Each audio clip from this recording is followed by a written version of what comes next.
Καλώς ήρθες στο Successful Minds, το ελληνικό podcast της επιτυχίας, όπου μαθαίνεις πώς να βελτιώνεσαι και να γίνεσαι καλύτερος κάθε μέρα. Οι κοδεσπότες σου, η Στεφανία Τσαουσίδου και ο Στέλιος Τηλιανίδης. Είμαστε εδώ για να μοιραστούμε μαζί σου γνώσεις και τεχνικές που χρειάζεσαι για να δημιουργήσεις τη δική σου επιτυχία. Στόχος μας είναι να σε εμπνεύσουμε, να σε ενδυναμώσουμε, ώστε να ανακαλύψεις τις δυνατότητές σου και να αρχίσεις να σκέφτεσαι διαφορετικά, ώστε να νιώσεις καλύτερος, πιο ευτυχισμένος και πετυχημένος άνθρωπος.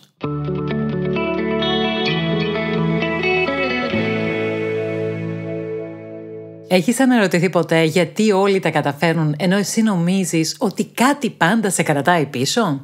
Κάνεις σχέδια, ξεκινάς δυναμικά, έχεις στόχους, αλλά μέσα σου κάτι λέει «Μπα, δεν είναι αυτό για μένα». Λοιπόν, δεν σου λείπει η στρατηγική, δεν σου λείπει η καλή διάθεση. Αυτό που σου λείπει, και δεν στο λέει κανείς αυτό, είναι κάτι πολύ πιο σημαντικό, ίσως το σημαντικότερο απ' όλα, είναι η πίστη. Και σε αυτό το επεισόδιο θα δεις γιατί η πίστη είναι το πιο σημαντικό και πραγματικά το μαγικό κουμπί. Θα σου πούμε ιστορίες ανθρώπων που ξεκίνησαν χωρίς τίποτα, αλλά πίστεψαν τόσο πολύ που τελικά τα κατάφεραν. Και αν μείνεις μαζί μας μέχρι το τέλος, θα σου δείξουμε πώς μπορείς και εσύ να χτίσεις την νοοτροπία που δεν σπάει, δεν φοβάται, δεν σταματά. Είσαι έτοιμος, έτοιμη να ξεκινήσεις πριν να νιώσεις έτοιμη? Πάτα το play και πάμε να το δούμε μαζί. Καλημερούδια Στέλιο, τι κάνεις? Γεια σου Στεφανία, μια χαρά, είμαι πάρα πολύ καλά. Είμαστε στο επεισόδιο νούμερο 70, οπότε είναι μια καλή ευκαιρία να πούμε ένα μεγάλο ευχαριστώ στον κόσμο που έχει αγαπήσει αυτό το podcast. Έτσι. Χαιρόμαστε πάρα πολύ που είστε μαζί μας, για τα σχόλια που λαμβάνουμε, για τις ερωτήσεις σας, οπότε ευχαριστούμε πολύ πραγματικά για τη στήριξή σας. Και να μείνω λοιπόν και σε ένα ημιαρνητικό σχόλιο, το οποίο είδα στο YouTube, όπου εκτός λέει από το ότι η κυρία, προφανώς η κυρία είσαι εσύ, που μιλάει σαν ρομπότ, και ο κύριος που πρέπει να βελτιώσει την άρθρωσή του, κατά τα άλλα, έτσι, ναι. Οπότε ξέρεις, το podcast είναι καταπληκτικό, το επεισόδιο είναι πάρα πολύ ωραίο. Οπότε έχω από το πρωί. Πολύ. Έχω από το πρωί που κάνω ασκήσεις ορθοφωνίας. Λέω το παπά, το μπαχί έφαχε παχιά φακή, και το άσπρη πέτρα ξέξασπρη και από τον ήλιο ξεξασπρότερη. Okay. Λοιπόν, και αφορμή, έτσι για να το ξέρεις, ότι το να πίνεις καφέ πριν ξεκινήσει το επεισόδιο. Και το λέω γιατί πίνεις καφέ πριν ξεκινήσει το επεισόδιο. Ναι, πίνεις, το έδειξα. Ναι, δεν βοηθάει στην άρθρωση. Άμα. Όπως και να έχει, λοιπόν, να πούμε ευχαριστώ και για τα αρνητικά σχόλια. Δεν είναι τελείως αρνητικό. Τα οποία μας βοηθά να γίνουμε καλύτεροι. Φυσικά, εξέφρασε την άποψη του άνθρωπος. Εννοείται, και η αλήθεια είναι ότι έχουμε δώσει πολύ μεγαλύτερη έμφαση στο περιεχόμενο, στην αξία που δίνουμε σε κάθε επεισόδιο, παρά στα τεχνικά κομμάτια. Το οποίο και αυτό είναι χρήσιμο να βελτιωθεί εφόσον κάποιος παρατηρεί κάτι που εμείς δεν έχουμε παρατηρήσει. Οπότε ευχαριστούμε και για αυτό το σχόλιο. Έτσι. Και να πούμε κιόλας εδώ ότι δεν γεννηθήκαμε podcasters. Καλέ. Το κάνουμε με πολύ αγάπη, με πολύ όρεξη, με κέφι. Ακριβώς, είναι κάτι το οποίο ξεκινήσαμε μία προσπάθεια. Έχουμε φτάσει λοιπόν στο 70ο επεισόδιο. Και είμαστε σίγουροι ότι θα τα χιλιάσουμε κιόλας. Προσέξτε, όχι θα τα εκατοστήσουμε, γιατί είναι κοντά. Αρχές του 26 θα είναι 100 επεισόδια. Δεν μας λέει κάτι. Το να τα χιλιάσουμε είναι πιο ενδιαφέρον. Έτσι. Πάμε λοιπόν να ξεκινήσουμε. Για πάμε λοιπόν να σε ρωτήσω, Στέλιο, για την ερώτηση που ακούω πάρα πολύ συχνά. Είναι αυτό το «Καλά τα λες εσύ, αλλά εγώ τι κάνω στην πράξη?» Για πες μου, Στέλιο, να σε ρωτήσω και εσένα κάτι ειλικρινά και θέλω να μου πεις. Πιστεύεις ότι υπάρχει μαγικό κουμπί, μαγική λύση, μαγικό ραβδί για να γίνει κάποιος ευτυχισμένος, επιτυχημένος, superstar? Εντάξει, κοίταξε. Εξαρτάται τώρα πώς και τι πουλάς, ας πούμε. Δηλαδή, αν πουλούσαμε κάτι που λέγεται το πώς να αλλάξει τη ζωή σου σε 7 λεπτά, σε 5, σε 10, ό,τι είναι αυτό, τότε ναι. Αλλά στην πραγματικότητα δεν υπάρχει. Ή για την ακρίβεια υπάρχει. Ωραία απάντηση δίνω, έτσι. Υπάρχει, δεν υπάρχει, αλλά υπάρχει. Αλλά δεν είναι αυτό που νομίζουμε. Ακριβώς, και γι' αυτό είμαστε σήμερα εδώ. Σήμερα θα μιλήσουμε για ένα πραγματικό κουμπί. Όχι στρατηγικές, όχι θεωρίες, όχι λίστες, όχι hacks. Είναι κάτι πολύ πιο βαθύ, κάτι πολύ πιο ουσιαστικό και αφορά την πίστη στον εαυτό σου. Τη φωνή μέσα σου που σου λέει «εγώ θα το κάνω να συμβεί». Ακόμα και όταν κανείς δεν το βλέπει, κανείς δεν σε πιστεύει. Έτσι, γιατί όπως λέει και ο Henry Ford, είτε πιστεύεις ότι μπορείς, είτε πιστεύεις ότι δεν μπορείς, έχεις δίκιο. Ακριβώς, γιατί όλα ξεκινάνε από τις πεποιθήσεις μας. Και σήμερα θα δείξουμε ότι το 80% της επιτυχίας είναι η ψυχολογία, αυτό που λέει και ο Τόνι Ρόμπινς συνέχεια, και θα σου πούμε ιστορίες τουλάχιστον 4 ανθρώπων σήμερα, ενώ υπάρχουν πάρα πολλοί που μπορείς να μάθεις, όπου κανείς δεν πίστεψε στο όραμά τους, αλλά τελικά το έκαναν πραγματικότητα. Και επειδή μπορεί, ξέρεις, το ξεκίνημά μας να είναι λίγο αποτρεπτικό για κάποιους οι οποίοι ψάχνουν αυτό το σύντομο, το να κόψουν δρόμο κτλ. Το έχουμε πει πάρα πολλές φορές ότι όλα είναι θέμα νοοτροπίας. Και δεν υπάρχει και τίποτα εύκολο και απλό, ούτε κάποιο hack. Το βλέπω συνέχεια και από τα social media. Μόλις κάνω κανένα κολπάκι τέλος πάντων για το Instagram, γίνεται ο τρελός χαμός. Και στα βίντεο που κάνω που έχουν την πραγματική αξία, δηλαδή αυτό που δείχνει το τι πραγματικά πρέπει να κάνεις, πηγαίνουν άπατα. Ελπίζω λοιπόν να μην πάει άπατο και το επεισόδιο, διότι η ουσία δεν κρύβεται στα hack. Η ουσία κρύβεται στην νοοτροπία. Κρύβεται σε αυτά τα οποία θα μιλήσουμε σε αυτό το επεισόδιο. Αν λοιπόν νιώθεις ότι έχεις μια ιδέα, ένα όραμα, ένα κάτι, αλλά αυτό το κάτι μέσα σου που σε κρατά πίσω, μείνε μαζί μας. Γιατί είναι πραγματικά το επεισόδιο για σένα. Και θέλω να σε οθήσω, να σε προδιαθέσω, να αφήσεις πίσω σου τον άπιστο Θωμά. Πίστεψε πριν το δεις και πάμε να το ξεκινήσουμε, ναι. Λοιπόν, Στέλιο, θέλω να μου πεις κάτι που ακούω συχνά και μου λένε οι περισσότερες γυναίκες όταν έρχονται να δουλέψουν. Μου λένε πες μου τι να κάνω. Αυτό που συζητούσαμε και πριν, ότι πρέπει να υπάρχει μια μαγική λύση. Πρέπει να υπάρχει αυτό το 1, 2, 3 το κάνω και τελείωσε.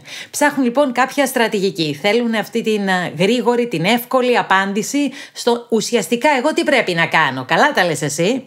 Ίσως είναι επηρεασμένες από το Instagram, από το Facebook, από αυτές τις μαγικές συμβουλές που εμφανίζονται εδώ και εκεί. Αυτά το ότι κάνουμε κάποια βίντεο μέσα στα social media που κρατάνε 30 δευτερόλεπτα. Σε 30 δευτερόλεπτα δεν μπορείς να λύσεις τα προβλήματα κάποιου, έτσι δεν είναι? Έτσι, βέβαια. Κοίταξε, είναι αναμενόμενο. Όλοι θέλουμε το σύντομο το δρόμο. Το ακούω και εγώ, αυτό που είπα και πριν, και το βλέπω όταν κάνω βίντεο με tips που γίνεται ο πανικός. Αλλά δεν υπάρχει σύντομος δρόμος. Αυτό ας μείνει σε όποιον ακούει το επεισόδιο. Έτσι. Και τους εξηγώ κάθε φορά που κάνουμε αυτή τη συζήτηση ότι δεν είμαι εδώ για να σου δώσω εγώ τη μαγική λύση και δεν είμαι κι εγώ παντογνώστης, έτσι.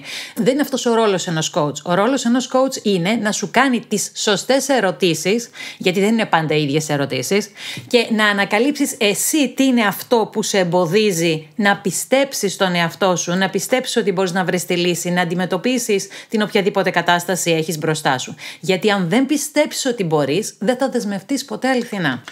Εγώ που κάνω mentoring, είναι λίγο διαφορετικό από το coaching, ναι. Το βλέπω το ίδιο ξεκάθαρα στην πράξη. Δηλαδή μπορεί κάποιος να έχει ένα εξαιρετικό προϊόν, έχει μια καταπληκτική ιδέα, αλλά δεν πιστεύει ο ίδιος ότι αξίζει να ακουστεί. Και αυτό το πράγμα βγαίνει προς τα έξω. Δεν θα μπορέσει τελικά να κάνει κάτι για να το αναδείξει. Ναι, και ξέρεις ποιο είναι το πιο ενδιαφέρον. Μπορεί να έχει πίστη σε έναν τομέα, ας πούμε, μπορεί να έχει πίστη στα επαγγελματικά του, για παράδειγμα, και να νιώθει εντελώς ανεπαρκή στις σχέσεις του, στην εικόνα του, το πώς φαίνεται, στο πώς να εκφραστεί. Η πίστη δεν είναι απόλυτη, αλλά είναι επιλεκτική και μπορείς να τη χτίσεις μέσα από επίγνωση, από κατανόηση. Ακριβώς. Και ο κόσμος νιώθει πότε κάποιος δεν είναι πλήρως εκεί. Αν μέσα σου έχεις αμφιβολία, αυτό φαίνεται. Στο βλέμμα, στο βίντεο που θα κάνεις, στα λόγια που θα πεις, η ενέργειά σου προηγείται τη στρατηγική σου. Ακριβώς. Το βλέπεις σε κάποιους ανθρώπους, ρε παιδί μου, είσαι δίπλα τους και νιώθεις αυτό το πράγμα, λες και εκπέμπουνε κάτι. Γι' αυτό σήμερα ξεκινάμε αυτή την αλλαγή από μέσα προς τα έξω, γιατί η αληθινή αλλαγή αρχίζει με όταν αρχίσεις να ρωτάς τι με εμποδίζει να πιστέψω σε μένα και να αφήσεις αυτή τη φωνούλα μέσα σου να σου απαντήσει. Γιατί αν δεν αλλάξεις αυτή τη φωνή μέσα σου, όλα τα υπόλοιπα είναι προσωρινές λύσεις. Οπότε πίστεψε πρώτα. Μετά μπορείς να χτίσεις, όχι το ανάποδο. Λοιπόν, θες να ξεκινήσουμε με ένα κλασικό. Henry Ford. Έτσι, Henry Ford. Όταν ο Ford πρότεινε την ιδέα της μαζικής παραγωγής αυτοκινήτων, οι περισσότεροι τον κοίταζαν σαν χαζί. Ποιος θα αγοράσει αυτοκίνητο? Μιλάμε τώρα για το 1900 κάτι που πηγαίναν ακόμη ο κόσμος με τα κάρα. Ποιος θα το οδηγήσει? Πού θα το βάλει? Τότε είπαμε, υπήρχαν τα άλογα και οι άμαξες και τίποτα άλλο. Και τι είπε? Αν ρωτούσα τους ανθρώπους τι θέλουν, θα μου έλεγαν πιο γρήγορα άλογα. Αυτό ξέραν να πούνε. Ο Ford λοιπόν είδε κάτι που δεν υπήρχε. Δεν είχε αποδείξεις, δεν είχε παραδείγματα προηγούμενα ότι θα πετύχει. Είχε πίστη ότι η τεχνολογία μπορούσε να γίνει προσβάσιμη. Όχι μόνο για πλούσιους, αλλά για τον απλό άνθρωπο. Και να μην ξεχνάμε, ήταν ένας απλός μηχανικός, ούτε γόνος, ούτε επενδυτής και μάλιστα δεν είχε και κανένα μεγάλο επίπεδο μόρφωσης, αλλά δούλευε με πείσμα, επανάληψη και εσωτερική πίστη ότι αυτό μπορεί να αλλάξει τον κόσμο. Εγώ πάλι θέλω να μιλήσω για μια γυναίκα της οποίας η ιστορία πραγματικά με συγκλονίζει κάθε φορά. Έχω διαβάσει και την αυτοβιογραφία της. Θέλω να πω για την Oprah Winfrey, η οποία γεννήθηκε μέσα στη φτώχεια, σε μια κοινωνία που η εποχή της έλεγε ότι δεν έχεις θέση, δεν έχεις φωνή, δεν αξίζεις. Έζησε κακοποίηση, βιασμό, απώλεια. Έμεινε έγκυος στα 14 της, έχασε το παιδί της. Της έλεγαν ότι δεν κάνει για την τηλεόραση, ότι δεν είναι όμορφη, ότι δεν έχει το σωστό στυλ, δεν έχει τη σωστή εικόνα. Και παρόλα αυτά, αυτή συνέχισε. Για 20 χρόνια παρουσίαζε τις ιστορίες άλλων ανθρώπων και έγινε η γυναίκα που όλη η Αμερική άκουγε, γιατί είχε αυθεντικότητα, είχε ευαισθησία, είχε δύναμη. Και όταν έφτασε πια στο απόγειό της, τι έκανε? Παράτησε το show, σταμάτησε και ξεκίνησε ξανά από την αρχή. Και έκανε το δικό της δίκτυο. Ένα κανάλι βασισμένο σε αυτό που πάντα πίστευε, ότι ο άνθρωπος χρειάζεται ενδυνάμωση, αυτογνωσία και φως. Κανείς δεν το πίστευε. Της έλεγαν, είσαι τρελή να αφήσεις αυτό που χτίζει και πουλάει και δουλεύει τόσα χρόνια. Αλλά εκείνη πίστεψε ξανά και προχώρησε. Εκείνη από τους λίγους ανθρώπους που μιλάει πάρα πολύ για τα βιβλία που διαβάζει, μιλάει για την δύναμη της προσωπικής ανάπτυξης. Για τα σεμινάρια, για τους δασκάλους, για τους μέντορες. Δεν τράπηκε ποτέ να πει ότι δούλεψα με τον εαυτό μου και μάλιστα να διαφημίσει, αν θέλει, στους ανθρώπους στους οποίους αυτή πιστεύει. Η Όπρα λοιπόν είναι παράδειγμα όχι μόνο επιτυχίας, αλλά και ανάκαμψης. Από κάθε πτώση σηκώθηκε. Και αυτό δεν το έκανε απλά και μόνο γιατί ήταν έξυπνη, γιατί είχε ταλέντο, ήταν γιατί είχε πίστη, τεράστια πίστη, και το λέει πάρα πολύ αυτό, και επιμονή. Λοιπόν, εγώ θα πω μια άλλη ιστορία που με έχει εμπνεύσει και πάρα πολύ, γιατί είναι και από πιο δημιουργικό χώρο. Ο Steven Spielberg. Πολλοί κόσμος λοιπόν δεν ξέρει το εξής, ότι απορρίφθηκε 3 φορές από τη σχολή κινηματογράφου. Του είπαν ότι δεν είναι αρκετά καλός, ότι δεν έχει αυτό το ακαδημαϊκό προφίλ που χρειάζεται, εν πάση περιπτώσει. Και τι έκανε ο τύπος? Έμπαινε λοιπόν παράνομα στα γυρίσματα των Universal Studio με ένα ψεύτικο πάσο για να παρακολουθεί από κοντά πώς δουλεύουν οι επαγγελματίες. Καθόταν ο άνθρωπος εκεί σε μια γωνίτσα, κρατούσε σημειώσεις, παρατηρούσε τα πάντα. Δεν του άνοιξε κανείς την πόρτα, την άνοιξε μόνος του. Πίστευε λοιπόν στον εαυτό του όταν όλοι του έλεγαν όχι. Και αυτή η πίστη του δεν ήταν θεωρητική, ήταν πράξη, ήταν επιλογή, ήταν επιμονή. Η πρώτη του μεγάλη επιτυχία, τα Σαγόνια του Καρχαρία, το 1975, ήταν μια ταινία που τότε θεωρήθηκε τρελό ρίσκο για έναν τόσο άπειρο σκηνοθέτη. Αλλά ο Spielberg το έκανε. Και όχι απλώς πέτυχε, έγινε η πρώτη ταινία στην ιστορία του κινηματογράφου που ξεπέρασε τα $100 εκατομμύρια στο box office. Wow. Από τις απορρίψεις κατάφερε να γράψει ιστορία. Όχι γιατί δεν είχε πλάνο, αλλά γιατί πίστεψε πρώτα και μετά ήρθε το υπόλοιπο. Και εγώ θέλω να κλείσω αυτό το κομμάτι που μιλάμε έτσι για ανθρώπους που μας εμπνέουν με έναν επίσης πολύ γνωστό, τον οποίο τον έχω πραγματικά στην καρδιά μου, γιατί θαυμάζω το πάθος αυτού του ανθρώπου. Είναι ο Γκάρι Βι, για όσους τον ξέρουν, ή Γκάρι Βάγενβιτς. Είναι μετανάστης από τη Λευκορωσία. Μεγάλωσε στη Νέα Υόρκη με γονείς που δούλευαν όλη την ημέρα στο οικογενειακό παντοπολείο. Ήταν ένα παιδί που πουλούσε λεμονάδες και κάρτες baseball. Δεν ήταν influencer, όχι ο γεννημένος επιχειρηματίας με τους όρους που υπάρχουν σήμερα, αλλά πίστευε πάρα πολύ στον εαυτό του. Έβλεπε το ίντερνετ πριν το δουν οι άλλοι. Έκανε το οικογενειακό εινοπωλείο, το Wine Library TV, που όταν όλοι έλεγαν ότι δεν αγοράζει κανείς κρασί online, αυτός άνοιξε και social media agency αργότερα. Δεν ήταν ο cool τύπος, αλλά το είχε πάρα πολύ, δηλαδή το πάλεψε πάρα πολύ, γιατί το πίστευε. Πίστεψε τόσο πολύ στον τρόπο που επικοινωνούν οι άνθρωποι, που έχτισε μπροστά στα μάτια μας μια ολόκληρη αυτοκρατορία. Δεν περίμενε, δεν ζήτησε την άδεια, δεν ήθελε να πει θα ξεκινήσω όταν νιώσω έτοιμο. Δούλευε, μιλούσε, έδινε, πίστευε συνεχώς. Έκανε το ένα βίντεο μετά από το άλλο. Έτσι είναι τρομερό. Όλοι αυτοί οι άνθρωποι είχαν ένα κοινό. Δεν περίμεναν να το δουν για να το πιστέψουν. Πίστεψαν πολύ πριν υπάρξει οτιδήποτε. Και αυτό ίσως είναι και το μεγαλύτερο μάθημα από όλα, ότι δεν χρειάζεσαι εγγύηση για να ξεκινήσεις. Χρειάζεσαι πίστη, χρειάζεσαι δέσμευση και όλα τα άλλα χτίζονται στην πορεία. Έτσι λοιπόν, μέχρι στιγμής μιλήσαμε για το γιατί. Γιατί χρειάζεσαι πίστη πριν από τη στρατηγική. Τώρα πάμε στο πιο σημαντικό. Πώς χτίζεται αυτή η πίστη? Και θέλω να ξεκινήσω από κάτι που οι περισσότεροι δεν υπολογίζουν και παίζει τεράστιο ρόλο. Το σώμα μας. Έχεις ακούσει για την Amy Cuddy, Στέλιο? Nope. Nope. Είναι κοινωνική ψυχολόγος και καθηγήτρια του Πανεπιστημίου Harvard. Η αυτή λοιπόν έκανε μια διάσημη έρευνα που απέδειξε ότι αλλάζοντας τη στάση του σώματός μας για μόλις 2 λεπτά μπορείς να αλλάξεις το πώς νιώθεις. Γιατί οι περισσότεροι ως τότε ήξεραν ότι σκέφτεσαι διαφορετικά και αλλάζει και ο τρόπος που λειτουργεί το σώμα σου. Αυτή έκανε το αντίθετο. Τι σημαίνει αυτό τώρα? Σημαίνει ότι όταν στέκεσαι ψηλά, όταν στέκεσαι αυτό που λέμε καμαρωτά στην Ελλάδα, περήφανα, πιο ανοιχτά, πιο σταθερά, ο εγκέφαλος δέχεται ένα διαφορετικό μήνυμα. Ότι για να έχεις αυτή τη στάση, άρα αισθάνεσαι ασφαλής, είσαι δυνατός και δεν είναι κάτι μαγικό, είναι βιολογία στην πραγματικότητα και ψυχολογία μαζί.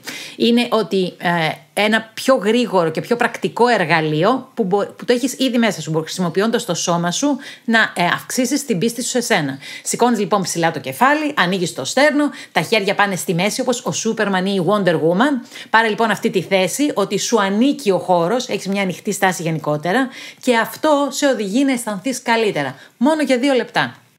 Λοιπόν, δεν την έχω ακούσει, αλλά είμαι σχεδόν σίγουρος ότι έχει μια ομιλία στο TEDx. Έχει. Και στο YouTube που έχει εκατομμύρια views. Οκ, λοιπόν, άρα ξαναπες μας ποια είναι για να μπορέσει και ο κόσμος να την ψάξει, να τη βρει στο YouTube και μπορούμε να το βάλουμε και στις σημειώσεις του επεισοδίου. Το έχω γράψει παρακάτω για να το βάλουμε, Στέλιο. Η Amy Cuddy είναι κοινωνική ψυχολόγος. Ωραιότατα. Λοιπόν, και είναι, ξέρεις τι, είναι ακριβώς και όπως όταν μπαίνεις στα live ή όταν ξεκινάμε εδώ πέρα το επεισόδιο, που μπαίνεις έτσι καμαρωτή εσύ και σου λέω, έλα, δώσε πόνο τώρα. Και η αλήθεια είναι λοιπόν ότι φαίνεται η διαφορά. Ας πούμε, εγώ δεν μπορώ να πω ότι δεν το θυμόμουν αυτό, αλλά ξέρεις, εμένα για να λέω και του στραβού το δίκιο πλέον, λόγω και των πολλών ετών που έχω στην καμπούρα μου, μου βγαίνει φυσικά. Δεν είχα ποτέ θέματα αυτοπεποίθησης ή τουλάχιστον έχουν περάσει πάρα πολλά χρόνια από τότε που είχα θέματα αυτοπεποίθησης. Είναι κάτι που το διδάσκω και στους μικρούς επιχειρηματίες, κάτι που λέω συνέχεια στους ανθρώπους που δουλεύω μαζί τους. Δεν χρειάζεται να αλλάξεις τη ζωή σου από τη μια μέρα στην άλλη. Ξεκίνα με μικρές νίκες, όχι τέλειες, όχι εντυπωσιακές, αλλά συνεπείς. Έχουμε κάνει και επεισόδια για αυτό το πράγμα. Φυσικά. Η συνέπεια είναι εξαιρετικά σημαντική για να πιστέψεις. Έστειλες εκείνο το email που αναβάλεις εδώ και μέρες. Πήρες ένα τηλέφωνο που σου φαίνεται δύσκολο να το κάνεις. Ανέβασες εκείνο το βιντεάκι να δούμε τα γλυκά σου τα μουτράκια. Μας είπες μια ιστορία, τι κερδίζει κάποιος αν συνεργαστεί μαζί σου. Πώς αλλάζει το προϊόν σου τη ζωή του προς το καλύτερο. Αυτό είναι πίστη στην πράξη. Και ξέρεις, αν το δούμε από τα μάτια της θετικής ψυχολογίας, να πάρουμε και την επιστήμη μας, η πίστη δεν είναι απλώς ένα αίσθημα ότι, ξέρεις, θα μου έρθει η θεία επιφώτιση αυτό το πράγμα. Είναι κάτι που χτίζεται μέσα από τον τρόπο που μιλάς στον εαυτό σου, από τον τρόπο που ερμηνεύεις οτιδήποτε συμβαίνει στη ζωή σου. Στην πραγματικότητα, ο Dan McAdams είναι ένας Αμερικανός καθηγητής ψυχολογίας και έγινε γνωστός για την θεωρία το narrative identity, το οποίο πολύ απλά λέει ότι ο καθένας από εμάς λέει μια ιστορία. Αυτό είναι ουσιαστικά. Λέει μια ιστορία για το ποιος είναι, το τι έχει περάσει, τι σημαίνουν όλα αυτά που συμβαίνουν στη ζωή του και αυτή η ιστορία ξεκινάει από τις πεποιθήσεις του. Άρα λοιπόν κάθε φορά που κάνεις μια επιλογή να σταθείς λίγο καλύτερα αν θέλεις προς τον εαυτό σου, να του πεις κάτι πιο ενθαρρυντικό, να κάνεις μια κίνηση υπέρ σου, να αλλάξεις λίγο αυτή την ιστορία που λες, ξαναγράφεις μια καινούργια ιστορία. Αυτό το δεν τα καταφέρνω ποτέ, μπορεί να πάει στο ότι θα βρω τρόπο και θα το αλλάξω, είναι τεράστια διαφορά στην ιστορία που γράφεις. Και την ιστορία σου τη γράφεις κάθε μέρα και ξεκινάει από τα λόγια σου. Έτσι, και όλο αυτό επηρεάζει και την εικόνα που εκπέμπεις. Όταν αλλάζει το αφήγημά σου, αλλάζει και η στάση σου. Και όταν αλλάζει η στάση σου, αλλάζει ο τρόπος που σε βλέπουν και οι άλλοι. Έχω δει ανθρώπους που δεν είχαν το πιο λαμπερό brand, έτσι, ή την πιο sexy ιδέα να το πω, αλλά είχαν πίστη, είχαν καθαρότητα, μια εσωτερική βεβαιότητα. Και αυτό φαινόταν, τους ακολουθούσες γιατί πίστευαν πρώτα αυτοί στον εαυτό τους. Έτσι είναι. Γιατί όταν εσύ δεν στηρίζεσαι στον εαυτό σου, δεν πιστεύεις εσύ σε εσένα, δεν μπορεί να στηριχτεί και κανένας άλλος πάνω σου. Φαίνεται αυτό, βγαίνει προς τα έξω. Λοιπόν, και αν σας μαλώνω καμιά φορά που λέω βγάλε πιο σύντομα reel, κάνε δυνατότερο το hook, το λέω γιατί σας αγαπώ και θέλω να σας πρόξω να δείξετε τι αξίζετε. Γιατί όλοι αξίζετε. Καμιά φορά όλοι χρειαζόμαστε έναν άνθρωπο να μας πει έλα, μπορείς, μην κρύβεσαι, εμπιστεύσου τη φωνή σου. Και κάποιες φορές αυτό το ξύπνα δεν έρχεται από άλλον. Μπορεί να έρθει μέσα από ένα σεμινάριο που θα σε αγγίξει, από ένα βιβλίο που θα διαβάσει. Ειδικά οι βιογραφίες ανθρώπων που έχουν πετύχει, ένας δάσκαλος, ένας εκπαιδευτής, ένας coach, ένας μέντορας. Κάποιος ο οποίος σου λέει μία φράση που δεν την ξεχνάς. Και είναι εκείνη η ήσυχη απόφαση που παίρνεις μέσα σου να μην τα παρατήσεις σήμερα. Και αύριο βλέπουμε. Και δεν χρειάζεται να πας και μακριά. Μπορείς να ξεκινήσεις από εκεί που είσαι. Να πλησιάσεις λίγο το δικό σου εαυτό. Να τον ακούσεις αντί να τον διορθώνεις. Να του σταθείς αντί να του θυμίζεις συνέχεια τι δεν έκανε. Είδες, Στεφανία, έτσι. Θυμάμαι όλα αυτά που λες. Ναι, είμαστε λίγο πιο καλοσυνάτοι. Και αυτό είναι πίστη. Σε βάζει ξανά στη ζωή σου. Όχι σαν θεατή, αλλά σαν πρωταγωνιστή. Έτσι. Και μιλάμε λοιπόν για πίστη. Πριν κλείσουμε, να σας προτείνω ένα βιβλίο που εμένα προσωπικά με έχει επηρεάσει και μπορώ να πω και όλο το χώρο του coaching και της δουλειάς με τον εαυτό μας. Το κλασικό, το σκέψου και πλούτησε, τον Ναπολέον Χιλ. Δεν είναι για τα χρήματα, δηλαδή αυτό το πλούτησε, μην πάει το μυαλό του κόσμου στα χρήματα και μόνο. Είναι για το πώς η δύναμη της σκέψης και της πίστης σε έναν σκοπό μπορεί να μεταμορφώσει τη ζωή σου. Και γράφτηκε πριν από 100 χρόνια, αλλά είναι επίκαιρο ακόμη και σήμερα και ίσως πιο επίκαιρο από ποτέ. Ναι, έτσι ακριβώς. Και εγώ θέλω να προτείνω ένα διαφορετικό βιβλίο. Είναι το Gifts of Imperfection ή το Ευτυχώς δεν είμαι τέλειος, στα ελληνικά έτσι είναι μεταφρασμένο, της Μπρενέ Μπράουν. Είναι ένα βιβλίο για το οποίο μιλάει για την αποδοχή του εαυτού μας, όχι μόνο στα φωτεινά μας κομμάτια, στα καλά μας, στα δυνατά μας σημεία, αλλά και στα σκοτάδια μας, στις ατέλειές μας. Και είναι αυτό τελικά που μας κάνει πιο δυνατούς, πιο αυθεντικούς, πιο αληθινούς ανθρώπους. Και προτείνουμε να τα διαβάσετε, αλλά πιο πολύ να ξεκινήσετε να γράφετε τη δική σας ιστορία. Με πίστη, λίγη κάθε μέρα, όλα αλλάζουν. Και πριν σας αποχαιρετήσουμε, να ξέρετε, θα σας αφήσω στα σχόλια το link για το βίντεο της Amy Cuddy, το TED, την ομιλία που έχει κάνει, γιατί πραγματικά αξίζει να το δείτε. Είναι πολύ απλό, ανθρώπινο και μπορεί να αλλάξει πραγματικά τον τρόπο που σκέφτεσαι και νιώθεις από μέσα προς τα έξω. Έτσι, μην το χάσετε. Και αν σας άγγιξε αυτό το επεισόδιο, αφήστε μας ένα σχόλιο, δώστε μας μια κριτική κατά προτίμηση πεντάστερη ή κάντε μας follow στο Spotify, Apple και στα social μας. Ξεκινήσαμε λοιπόν αυτό το podcast, όπως είπαμε και στην αρχή με το Στέλιο, χωρίς τίποτε άλλο πέρα από το πάθος μας. Δεν είχαμε καμία εμπειρία σε αυτό το θέμα, αλλά ήταν απλά η αγάπη μας να μοιραστούμε τις γνώσεις μας, να βοηθήσουμε με ένα διαφορετικό, πιο αυθεντικό τρόπο και να συνεχίσουμε να μαθαίνουμε κι εμείς παρέα μαζί με εσάς. Γιατί για να το πούμε γι' αυτό, πίσω από κάθε επεισόδιο υπάρχει πολύ προσωπική δουλειά.